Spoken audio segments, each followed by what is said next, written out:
The last couple of things you're going to want to do with this are add a door or fix your door and add a bed or mattress of some kind. So depending on the way you dug this, you may have a trench that already has an open end, especially if the snowpack is not very deep and you are working your way in from the end. Or you may, if you've dug this completely straight down in the trench, as our first one in this video, you may need to actually carve your doorway. So if you already have a doorway open on the end, you need to spend some time filling that in. The smaller the doorway, the better. We really want to trap off any airflow.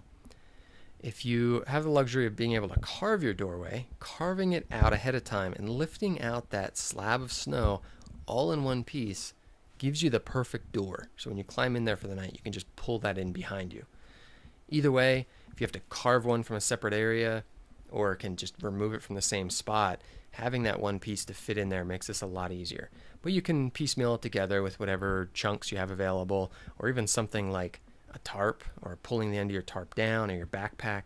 But sealing off those edges and making sure that there's no draft coming in the doorway is going to make you a lot more comfortable and a lot safer over the night. When I'm carving that doorway, I really outline the whole thing with my shovel and again carve those sides straight in so I can remove this. I'll get the shovel a little bit behind, wiggle it a little bit to break that slab free, and can slide it straight out. I make sure to set it aside and protect it. An alternative entryway for this would be to dig down first and then horizontally to get into the trench you've built. This gives you, you can think of it as a foyer. It gives you an additional windbreak. All you're basically trying to do is prevent the wind from getting in there. You'd be surprised even as soon as you get down in there how much the wind cuts off. So this is not necessary. You can angle this doorway down. You could just have a wide open doorway that you block off.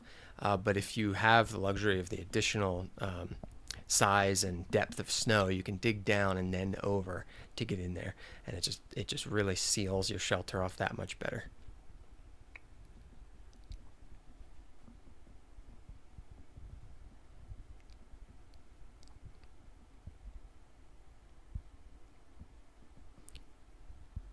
You of course want to remember to poke an airway. You of course want to remember to maintain an air hole into your shelter at all times. Snow is not only a great insulator, but can actually seal so well that you can asphyxiate inside a snow shelter. So maintaining at least one 2 to 3 inch diameter hole over the course of the night per person is ideal. I get the question a lot, well, why not just not seal my doorway all the way? But there's a tendency for drafts to come in there. So if you locate an air hole on the downwind side of your shelter, so the wind is not going to blow directly in there, poke 1, 2, 3 holes. There's not any damage in poking additional ones, but use a stick or your probe or anything you have available to ream out that hole 2 or 3 inches.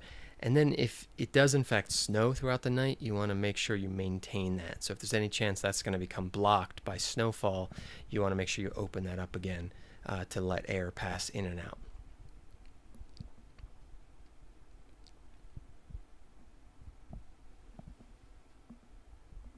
Besides the doorway, we need to talk about a mattress or bed of some kind. That could be as simple as you have a insulated sleeping pad that you brought with you, a modern sleeping pad that'll inflate and get you off the snow. But whatever you use, you want to maintain a barrier between you and the snow. The snow is, of course, very cold and will sap your body heat through conduction. So getting off that snow is absolutely necessary. If you have no modern materials whatsoever, start to look around for what natural materials you have. Branches, again, coniferous boughs of any kind.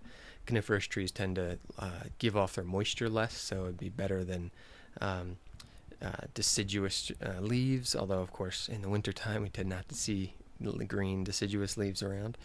But getting yourself off the snow here is what you're looking for. If you build a mattress about a foot thick, by the time you lay on that, it'll compress to about 4 inches, which is okay to get you off the ground.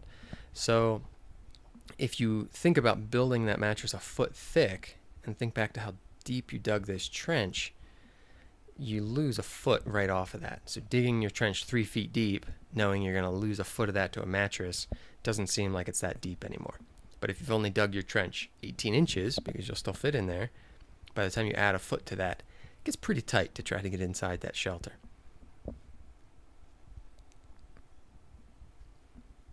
So use the branches and boughs that you have available. Typical method is to, beginning at the head end, you begin laying them kind of across each other in a chevron shape, an upside down V, where the greenest, softest pieces cross over each other in the middle, and you can bury the sharp, pointy, broken sticks in the ground or in the snow. And then you add the next layer on, and that greenery covers the sharp sticks of the layer before, and you work from head to toe in that chevron pattern all the way towards your feet.